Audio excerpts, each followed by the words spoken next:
As more First Nations announce discoveries of potential unmarked grave sites, there have been calls for the children to be identified and repatriated to their home communities. As CTV's Ben Milger reports, the federal government is now being slammed for hiring a Netherlands-based organization to help with the process.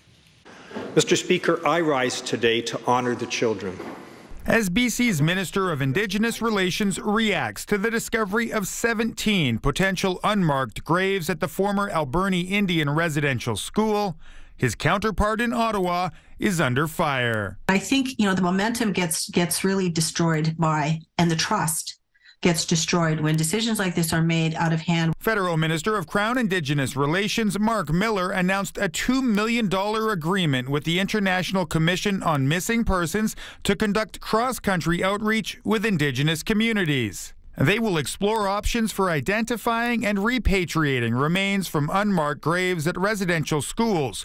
The problem for some is that no Indigenous organizations are signatories to the agreement with the Netherlands-based NGO.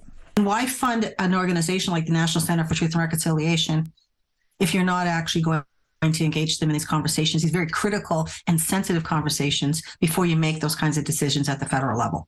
Miller's office declined to make him available for an interview, but in a statement said, to ensure discussions and information sessions are inclusive, respectful of Indigenous protocols, culturally sensitive, and offer adequate health support, local Indigenous facilitators will lead every step of the process. In Port Alberni, where the Seychot First Nation is now working to identify 67 children believed to have died at the residential school, the elected chief councillor says his nation will walk a different path. For us, it does need to be community-driven and nation-based, and that wasn't what we asked for. But we're happy to have discussions with others, but ultimately, those contracts and items like that, consultants need to be led by us. ICMP will conduct 35 community engagements and 2 town halls across the country before submitting a final report to Ottawa.